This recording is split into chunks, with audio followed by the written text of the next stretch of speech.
vais commencer juste par une lecture de la Bible. Matthieu, chapitre 6, verset 22. Qui c'est qui a vos Bibles? J'attends que vous cherchiez. Matthieu, chapitre 6, verset 22. Donc, c'est Jésus qui parle. Vous connaissez les béatitudes, hein, heureux les pauvres, etc.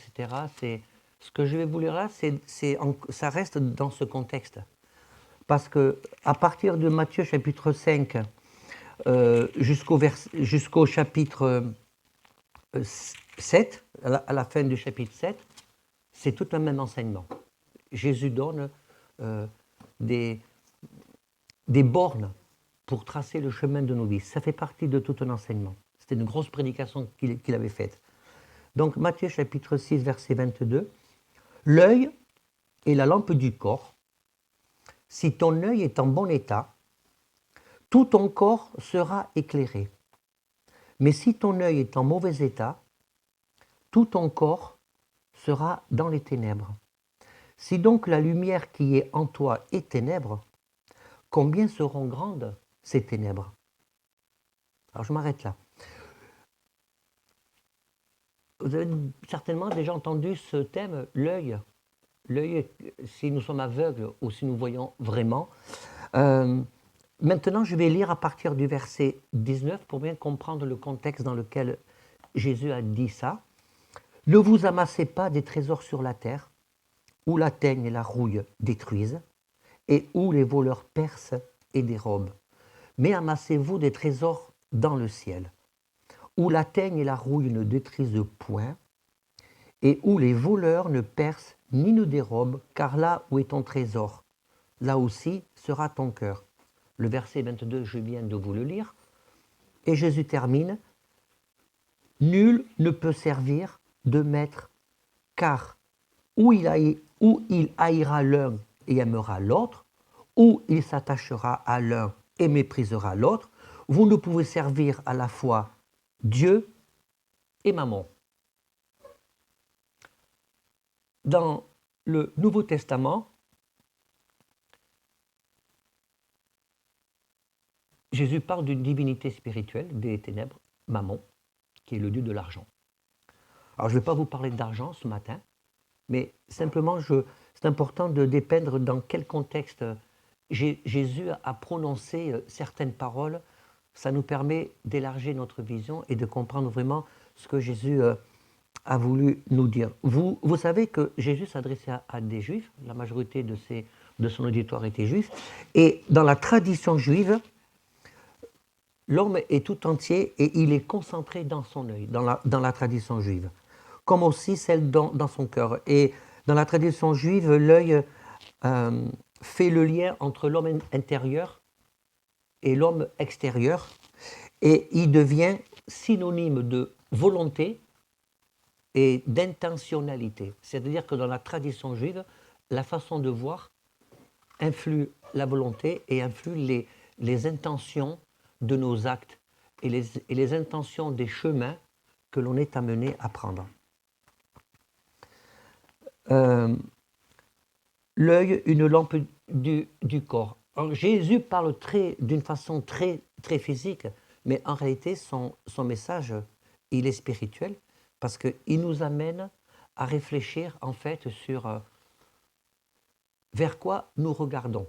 Vous savez que ce que nous regardons, ce matin Jean-Pierre parlait d'aimant, la façon dont nous regardons peut transformer notre regard en aimant. Et la clarté avec laquelle nous regardons notre environnement, ou nous regardons notre prochain, la clarté ou pas la clarté, eh bien, influence automatiquement nos positions, nos relations. Et encore une fois, c'est intéressant parce que dans la tradition juive, ça révèle l'homme intérieur et l'homme extérieur, et ça devient synonyme de volonté et d'intention. Et la façon dont on regarde notre environnement ou dont on regarde les autres peut déterminer nos intentions.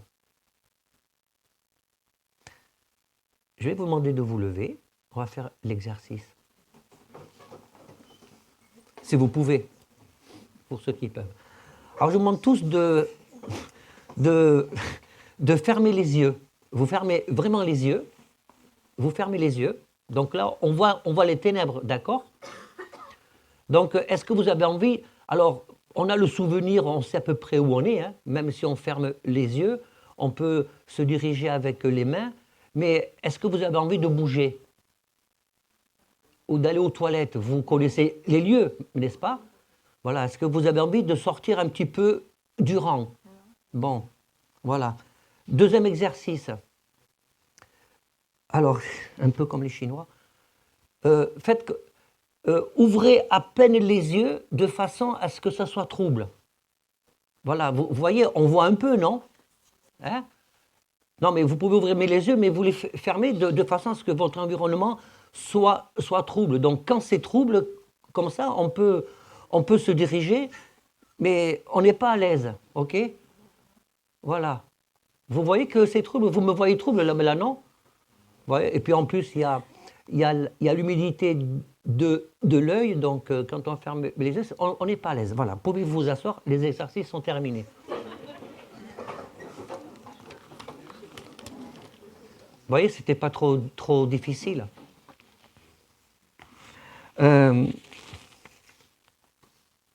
Jésus est en train de nous dire, si notre vision n'est pas en bon état, le corps ne peut pas être en bon état parce que c'est la qualité de notre vision qui nous permet de nous mouvoir dans notre environnement et qui nous permet de viser, de rester sur le chemin dans lequel on est.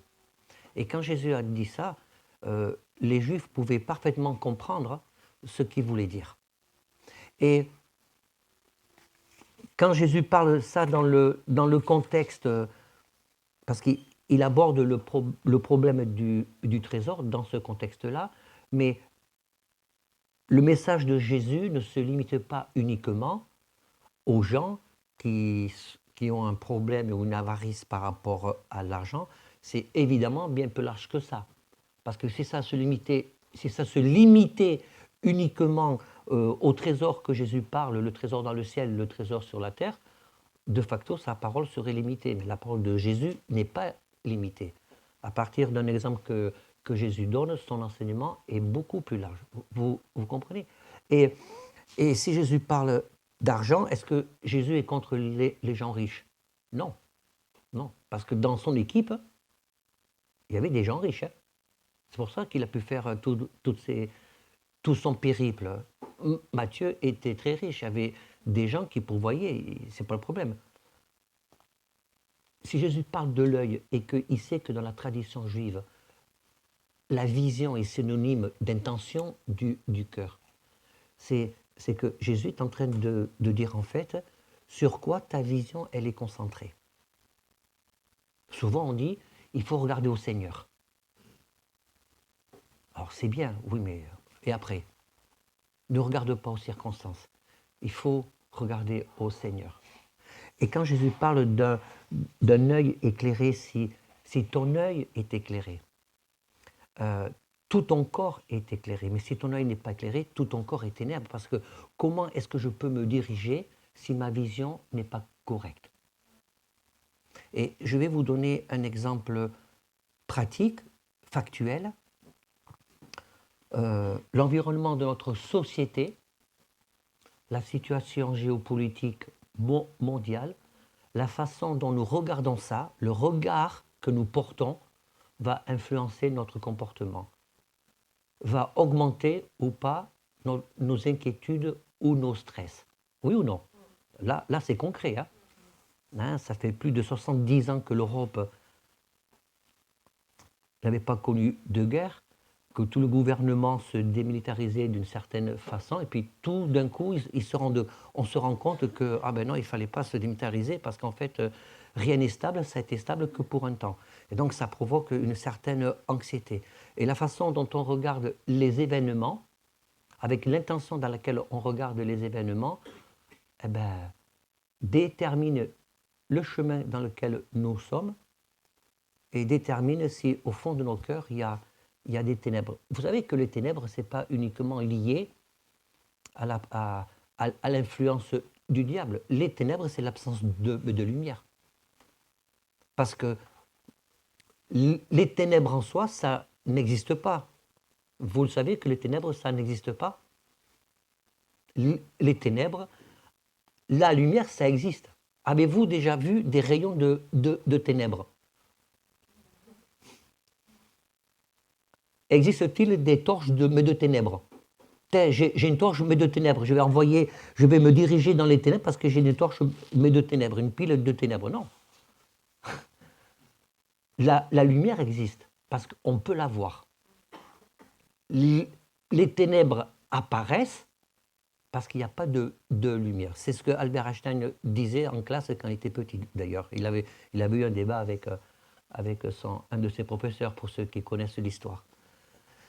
Donc si la lumière, on peut la voir, parce qu'on ne peut pas... Est-ce que vous pensez qu'on peut mesurer les ténèbres? On ne peut pas les mesurer, les ténèbres. Par contre, on peut mesurer, mais la lumière.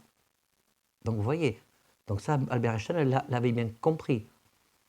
On peut mesurer la vitesse de la lumière. Pour l'étoile la plus proche, je ne vais pas dire de bêtises, mais je pense qu'elle est à 650 millions de kilomètres de la Terre, l'étoile la plus proche, à quelque chose près. Quand vous regardez une étoile, en fait, par rapport à la vitesse de la lumière, quand on regarde une étoile qui est la plus proche, on regarde toujours les étoiles dans l'état dans lequel elles étaient. Pour la plus proche, il y a 650 millions d'années-lumière, de kilomètres, pas d'années-lumière. Donc ça veut dire que si ça se trouve, il y a certaines étoiles qu'on regarde qui n'existent plus, qui ont déjà implosé. Vous voyez, donc la lumière a vraiment son existence. Et Dieu est un Dieu de lumière. Et quand Jésus dit « L'œil est la lampe du corps, si ton œil est en bon état, tout ton corps sera éclairé. » Et quand Jésus parle du corps, il ne parle pas uniquement du corps physique, il parle aussi de notre corps spirituel. La Bible nous rappelle que nous sommes le temple du Saint-Esprit. Il y a un autre verset qui est important, c'est celui de « La parole est une lampe à mes pieds. » La parole est une lampe à mes pieds. Et vous voyez le lien entre est-ce que mon œil est en bon état? Parce que si mon œil est en bon état, il me permet de comprendre la parole, de regarder à la parole. Et si je regarde à la parole, je vais la prendre comme un instrument, comme un outil pour éclairer mon chemin. Il y a un exemple plus significatif dans Nombre chapitre 23, versets 3 à 4, celui de Balaam. Balaam, il avait une vision double, c'était un homme ayant un œil ouvert, il avait la vision de Dieu, mais il regardait aussi au bien matériel, au salaire que lui proposait Balak. Et c'est on voit cette référence dans du Père chapitre 2, verset 15, c'était juste un exemple. Et sa vision, dans Nombre chapitre 23, verset 27, sa vision était, dans son chemin, était tellement déformée qu'il ne voyait pas l'ange de l'Éternel. Et cette histoire de vision, de la façon dont on regarde notre environnement, dont on regarde ce qui nous entoure, dont on regarde les autres, détermine la qualité de la lumière de Dieu qui est présente en nous, vraiment, en totalité ou d'une façon partielle. Lorsque tout à l'heure, je vous ai juste fait mention d'un exemple factuel qui est notre environnement sociétal, géopolitique, international, on a deux façons de regarder, soit avec des ténèbres ou avec des ténèbres partielles, parce que nos yeux ne sont pas en bon état, ou alors vraiment avec des yeux en bon état, des yeux éclairés. Et si je regarde tout ce contexte dans lequel nous vivons, avec des yeux éclairés, si j'ai mes yeux éclairés, je vais m'attacher à la parole de Dieu. Et que nous dit la parole de Dieu? Il y a des événements qui doivent se produire. Des événements qui font partie d'un cycle. Je vais employer le terme de la fin des temps, mais quand la Bible parle de la fin des temps, c'est une période large que nous ne pouvons pas toujours quantifier. Et ceux qui veulent le quantifier en donnant des dates la fin des temps ont justement des yeux, je pense, qui ne sont pas bien éclairés. La seule chose que Dieu nous dit pour que nous ayons une vision éclairée, c'est que nous devons être prêts. Et quand des événements se produisent et que j'observe la parole de Dieu, je ne vais pas vous donner tous les versets, ce n'est pas le sujet de ce matin, je veux rester vraiment sur le sujet de la vision. Quand des événements se produisent, je me dis, Dieu est au contrôle. Alors, je peux avoir une certaine inquiétude, on est humain, mais Dieu est au contrôle. Donc, il y a des gens qui perdent leur temps à prier pour que les événements qui se passent aujourd'hui puissent ne pas se passer ou se ralentir. Donc, je m'interroge sur la netteté de la vision quand c'est comme ça. Et je me dis, si je veux avoir une vision claire, comme le Seigneur espère, alors, ce que je vous dis, vous pouvez dire que ça n'engage que moi. Là, c'est moi qui parle. Je ne vais pas vous dire, c'est le Seigneur qui m'a dit que. Donc, je vous laisse juge et maître, si c'est de Dieu ou pas, dans ce que je vais vous dire. Mais en ce qui me concerne, je ne vais pas perdre mon temps à prier pour que les événements se ralentissent ou s'arrêtent parce que tout ça, c'est anxiogène. On ne sait pas ce que va faire la Russie, les États-Unis. Je veux dire, c'est des choses qu'il faut aussi en parler dans l'Église parce qu'on est des enfants de Dieu, mais on n'est pas sur un nuage à l'abri du monde, d'accord? Donc c'est important que puisse dire les choses de cette façon-là. Donc je ne vais pas perdre mon temps à prier pour que les choses s'arrêtent, pour que je me sente en paix dans ma société, dans le monde et que tout puisse aller bien dans le travail. Je vais d'abord prier pour que ces événements ne puissent pas impacter d'une façon négative ma vie spirituelle. Je vais prier pour que les événements anxiogènes qui m'entourent ne puissent pas m'empêcher de parler de Dieu et d'amener des gens à Jésus. Parce que je ne sais pas sur quoi le lendemain va être fait. Et quand Jésus parle de « ne vous amassez pas des trésors sur la terre, mais amassez-vous des trésors dans le ciel qui ne peuvent pas se corrompre », c'est parce que pour Jésus, il est venu pour mourir pour nos péchés, pour nous donner accès à la vie éternelle. Et si je garde cette vision claire, si mon œil est en mon état pour regarder ce que Jésus est venu faire en premier, je peux toujours être inquiet. Mais l'inquiétude, ça ne serait pas vous dire la vérité que tout ce qui nous entoure, oh non, ça ne m'inquiète pas parce que je regarde à Jésus, je suis fort. Rien ne me trouble. Non, on peut être troublé. Mais si ma vision est en bon état, et quand je suis troublé, au lieu de rester dans mon trouble, eh bien, le Seigneur me ramène à sa parole, parce que sa parole est une lampe à mes pieds. Jésus a dit « Je suis le chemin ». Et le problème aujourd'hui dans beaucoup de milieux chrétiens, c'est qu'on veut faire beaucoup d'études bibliques, et il faut en faire, d'accord? Parce qu'ici, on aime faire ça. Mais c'est juste une histoire d'équilibre. Qu'on oublie des fois les paroles simples de Jésus. Dans les évangiles, « Je suis le chemin, la vérité, la vie, et nul ne vient au Père que par moi. » Nul ne vient au Père que par moi. Et nous devons nous rappeler ces choses-là. Et quand j'ai par exemple aussi une bonne vision, je n'oublie pas que la Bible est le livre des extrêmes pour nous ramener au centre. Ça n'a rien à voir avec la politique. Hein. La Bible est le livre des extrêmes pour nous ramener au centre. Je vous donne juste deux exemples. D'un côté, il est dit, vous voyez, si mon œil est bien, si j'ai une bonne vision, d'un côté, il est dit que celui qui demeure dans l'amour ne chancellera, dans l'amour de Dieu, ne chancellera jamais, ne tombera jamais. C'est-à-dire qu'on peut le comprendre que tant que je reste attaché à Dieu, jamais je vais chuter, jamais je vais abandonner la foi, jamais je vais me retrouver dans une situation où je vais faire quelque chose qui déplaît fortement à Dieu ou qui met en péril ma foi et mon éternité. Celui qui demeure dans l'amour ne chancellera jamais.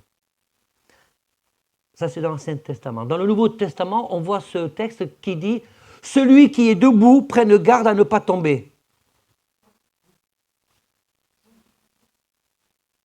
Alors,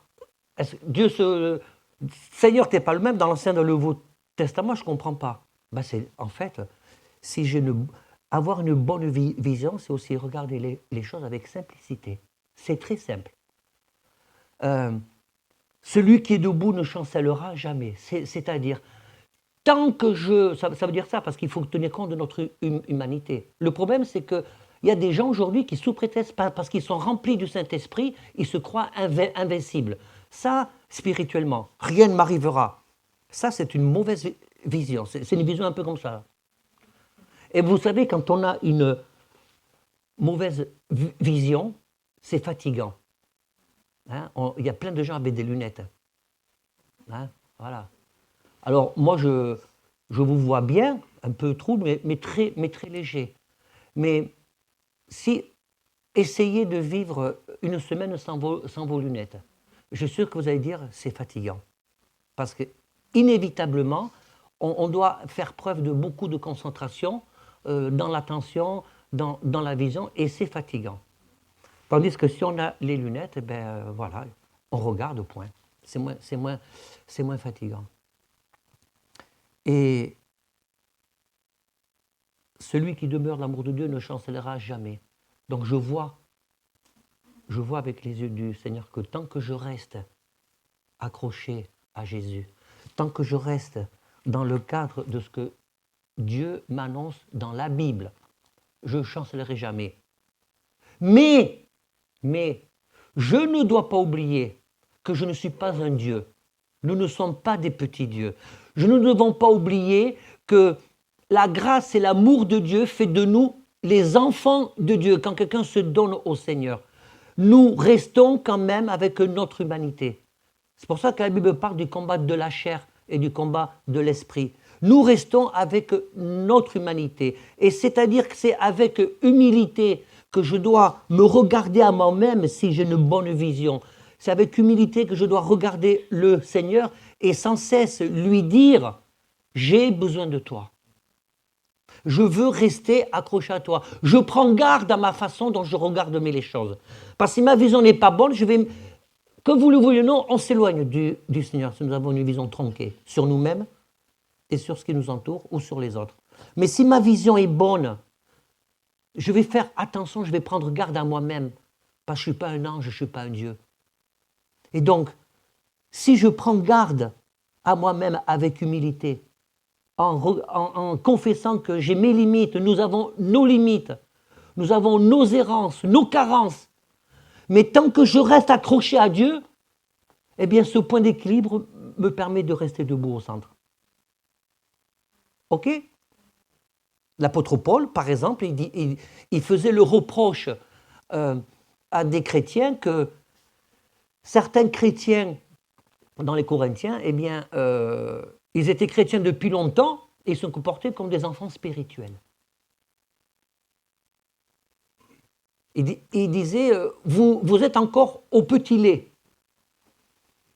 Et par ailleurs, il est mentionné aussi que le petit lait est bon. Je vais terminer en vous disant ceci. Quand je lis la parole de Dieu, si je veux avoir une vision claire, et ça c'est un vrai travail personnel d'humilité, c'est l'art de savoir grandir tout en restant petit. C'est pareil à tous les niveaux, au niveau de l'Église, au niveau des ministères, au niveau de ce que Dieu nous demande de faire, l'art de grandir tout en restant petit. Grandir dans la connaissance. Grandir dans l'expression des dons. Faire des progrès. Quand Dieu nous donne un don, ce n'est pas un paquet, c'est pas quelque chose qu'on reçoit via Amazon, d'accord, où tout est prêt. C'est plutôt, je dirais, quand Dieu nous donne un don, je vais l'imager, c'est plutôt à la façon Ikea. D'accord ? Vous penserez à Ikea si Dieu vous donne un don. C'est plutôt à la façon Ikea, c'est-à-dire vous recevez le paquet, mais il faut tout monter. Il est là, Mais il faut le monter pour que ça puisse arriver à un moment donné à un certain aboutissement. Vous savez, ce n'est pas facile pour moi de vous donner cet exemple, parce que je ne suis pas un bon monteur, ça me pas. Ma femme, elle est meilleure que moi en ça. Mais quand je prends le temps, j'y arrive. Elle est plus rapide. Mais quand je prends le temps, j'y arrive. Mais ça me prend la tête. Voilà. Mais c'est ça. Si Dieu te donne un don et que ça te prend la tête parce qu'il faut avancer, c'est que c'est bon. C'est que ta vision est bonne. Parce que notre humanité se confronte toujours à la sainteté de Dieu. Et donc, si l'œil de la lampe et du corps est en bon état, tout le corps sera éclairé. C'est pour ça que la Bible parle de grâce. Il n'y a pas de pression. Ce que Dieu veut, c'est que je sois sur le chemin qui nous montre. Et si nous sommes sur le chemin qui nous montre, nous serons assurés de toujours le trouver. D'accord ? De toujours le trouver. Donc, dans éclairer, le mot éclairer, je dis tiens, ça veut dire quoi? Parce que bon, c'est traduit en français. Le mot original, c'est photeinos. C'est un petit peu l'étymologie du mot photo, ce qui veut dire autrement dit, composé des lumières, plein de lumière, bien éclairé, mais j'ai gardé le meilleur pour la fin, d'un caractère brillant. Donc, je vais le dire autrement, l'œil est la lampe du corps. Si ton œil est en bon état, tout ton corps sera composé d'un caractère brillant. Donc je vous laisse à cette réflexion. Parce que, bon, je pense qu'elle va durer pas longtemps, puisque nous sommes tous composés d'un caractère brillant. Mais ça nous ramène à l'histoire du caractère. Jésus il est venu pour la marche avec Jésus. Une des conséquences directes, c'est la transformation de notre caractère. J'ai eu dit plusieurs fois, pour ceux qui sont là depuis un certain temps, ça me fait toujours la peine, j'ai toujours du mal avec des chrétiens qui marchent avec le Seigneur depuis longtemps, qui sont pleins de qualités, mais j'ai du mal à entendre « Ah ben moi, de toute façon, j'ai toujours été comme ça, et puis on ne me changera pas. » Ce n'est pas parce que tu as 60, 70 ans, 80 ans que le Seigneur ne veut pas que tu changes. Parce que si à un certain âge, on se dit « Bon, c'est bon, j'ai fait ma vie, je suis comme ça », c'est que ton œil, du coup, il est moins éclairé peut-être qu'avant. D'accord ? Toute notre vie, le Seigneur veut travailler notre caractère. Et si nous sommes conscients que notre caractère, il a continuellement besoin d'être modifié, réajusté, recalibré, poncé, dans certains cas peut-être cassé, mais quand ça vient de Dieu, c'est fait de la bonne façon, pas quand ça vient de l'homme. Eh bien, spirituellement, il y a des bonnes choses qui arrivent. Je vais prier le Seigneur pour que tout ce qui a été partagé ce matin, que ce soit au niveau de la louange, au niveau de la Sainte Seine et au niveau du message, eh bien, ça puisse, vous puissiez réfléchir. La vidéo sera prête la semaine prochaine. Vous puissiez réfléchir sur tout ce que vous avez entendu. Et je vous assure, c'est un gros travail.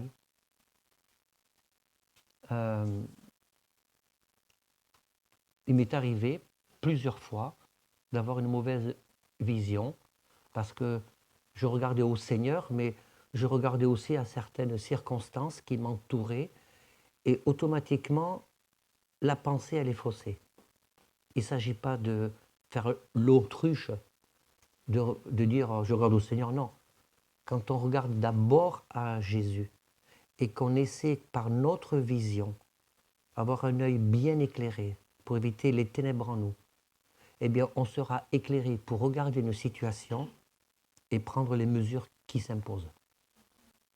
Vous voyez, je regarde au Seigneur, j'analyse ma situation, je regarde aussi à ma situation, mais avec le prisme de la vision qui vient du Seigneur, parce que la parole de Dieu, elle est une lampe à mes pieds. Pas je regarde une situation et je regarde après au Seigneur. parce que souvent on fait des prières trop dirigées. On fait des prières à Dieu, mais dans les intentions de nos cœurs. Rappelez-vous, dans la tradition juive, l'œil révèle l'intention du cœur.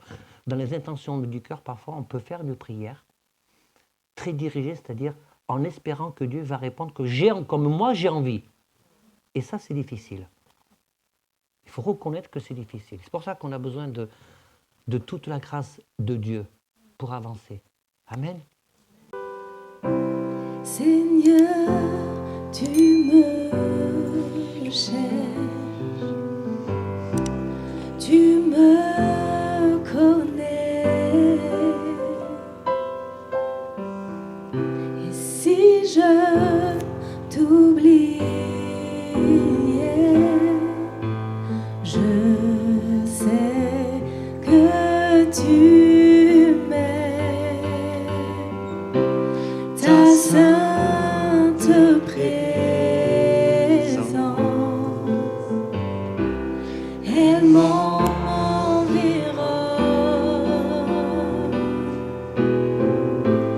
À chaque moment, je sais que tu m'aimes. Oui, je sais que tu m'aimes. À la croix, je me